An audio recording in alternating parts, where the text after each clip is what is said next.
I'd like to give an update on my training regime, and I apologize for taking so long to do this. An apology not only to you, but to myself, because this is an important tool to force myself to articulate what the path forward is. And that path is daily obstructed by a busy life with lessons and dojo and kids. And I often get obstructed just in my own thinking. And I often just lose the day. So it's very important to at least be able to say what I'm trying to do. The big task at hand, and I think it's great that I actually have a tangible goal, is I'd like to qualify for the U.S. Senior Championship in St. Louis next year. It's going to be a difficult qualification process because it will be difficult for me to qualify via qualifying tournaments because I don't even turn 50 until May. So I'm going to have to get my rating up in a short period of time. And the fun and interesting part of that is trying to improve my play, both to a level maybe where it was once at and maybe beyond, at least in some areas, to be better than I once was.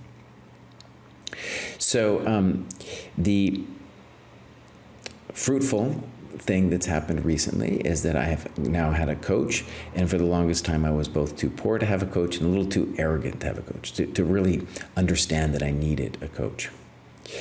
And the two areas that this coach has helped me, he wants to remain anonymous, so I call him KGB. He's a grumpy Russian man who yells at me, is that, first of all, that in my games, I am taking too long on intuitive decisions and not leaving myself enough time for calculation. And that is something that just understanding that rationally isn't enough. You have to ingrain it in your own habits. And one way to do that, I found, is by reviewing my games intently with that in mind, by looking at the time, thinking about what I was actually thinking about. So from the last tournament where I did reasonably well, nothing spectacular with 3 wins and 2 draws, but at least I played, without losing self-respect.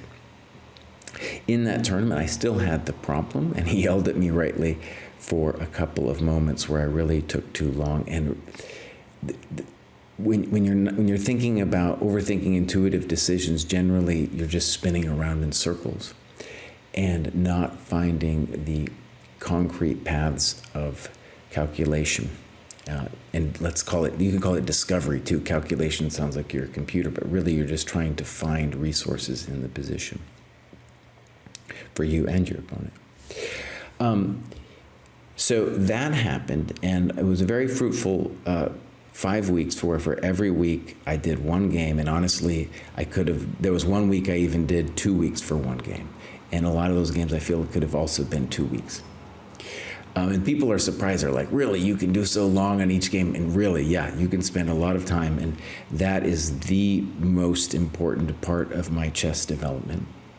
Now that that's done, though, what we've now moved on to is this interesting thing where he gave me like 50 positions from Kramnik's games where it wasn't necessarily to play and win, but it was just like immerse yourself in the position, try to see what Kramnik did, but also state exactly your thoughts at 3, 6, and 9 minutes. I did a little bit of that on stream. It's a very helpful process because it forces me to have a habit of thinking instead of just sitting there and going around and around and around and being like, okay, buddy, you must move. You must move, or at least you must be clear about what you would do after 9 minutes.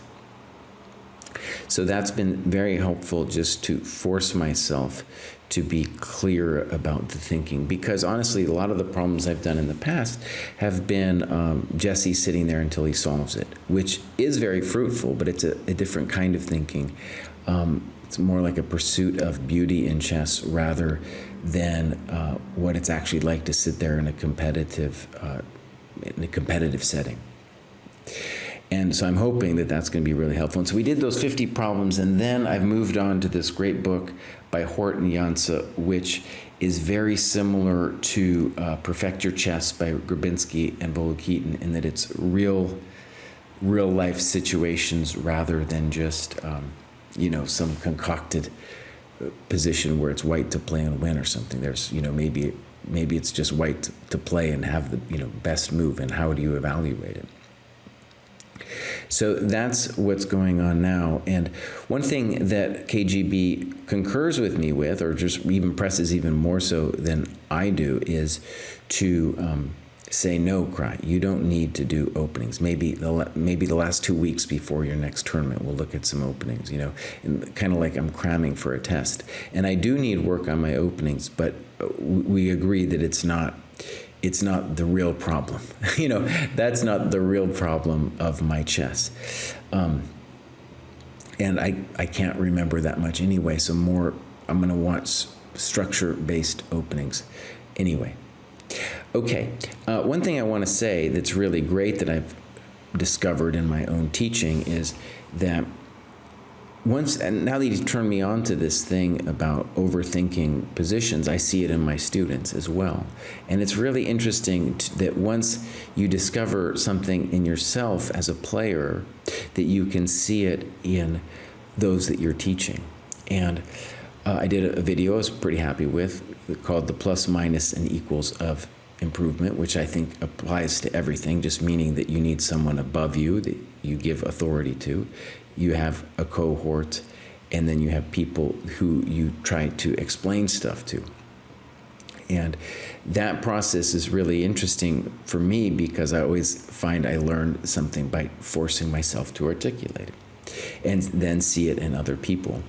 And also, just as someone who does a lot of teaching, it's very helpful for me. This whole process, this journey, is not just about me, but I know that I wouldn't be an engaging teacher if I wasn't on some path myself, right? If I wasn't actively trying to discover something about the game myself as well.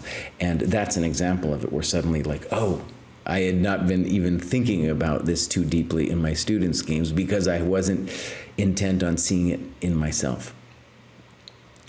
The other good thing that's going on is I finally kind of returned to health. I'm maybe not 100% there, but I've been doing a lot of CrossFit and running, and this weekend is actually this pivotal milestone that I've been looking forward to for, at least 9 months, where I'm going to run 50K through the forest with 4,000 feet of elevation gain. And I might not make it, dude.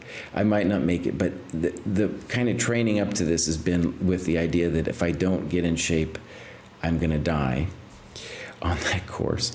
And I got to say, being healthy, it's so great for the mind in terms of achieving clarity and the kind of fogginess that I'm beset with when I'm not entirely fit, and that fogginess kind of comes and goes, and it's kind of mean to you, and it kind of whips me around a little bit, and then, right, at least now I have some of that clarity. Maybe I'll lose it again. I might lose the health, so I need to set the intention, of course, after this race is done, I have to kind of reset my intentions about how I'm going to keep myself fit. Now, the schedule is kind of brutal. One of the things I'm dissatisfied with are the tournaments I'm playing. I don't really like them, but it's hard for me to avoid. So, for example, Thanksgiving weekend. It's always hard with Thanksgiving anyway, but I think I can escape. And there's these great people down in Charlotte have invited me to go play in this 9-round event.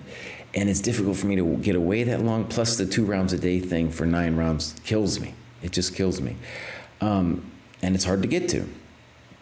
So there's this tournament in Philly. It's only 6 rounds, and probably that's what I'm going to end up doing. But I don't like, it's a Goichberg tournament, and people are right next to you, and they say that they're trying to prevent the spread of the virus with the masks, but actually if they would just separate the boards a little bit, it might help a little bit more. In any case, that is on the schedule. There's a tournament in Maryland early December that I think I'm also going to do, Maryland Championship, I guess. And then I was invited to play in Stockholm, man, end of December into January, 9-round event, 1 round a day. That's the kind of thing I want to do. But it is difficult. That is very difficult for me to pull off. And I'm still thinking about it. And they even offered me to pay a little bit of the airline and appearance fee and that kind of thing. And a free place to stay. So it's almost like, geez, Kraai, you gotta go, man. You gotta go. So I'm working on that. And the overall picture, right, is I gotta figure out how to get myself into that senior championship. And I could talk to the people at St. Louis and maybe wiggle my way in with some special spot and then try to pull some strings, and that's unethical, but would I do it? Yes, I would. That's the extent of it. But the real dream, of course, is to get back to good playing strength, and I enjoy it too. I enjoy good study. I enjoy going over the games. I'm enjoying this book a lot. And streaming. I've been streaming. We're looking at Fabi this morning. All that stuff is pretty cool, and I'm thankful to the community outside, the dojo community in particular, for helping me be honest with my own regimen. It's kind of like a feedback loop that we didn't have before. I didn't have that when I was some lonely dude struggling to become GM, in poverty, alone, without anybody else. There was a kind of romance to it, but I didn't have this particular feedback loop, which I'm very thankful for. So there it is, and I'll try to do this, I don't know, once a month, maybe after each tournament, and thank you for watching. Bye-bye.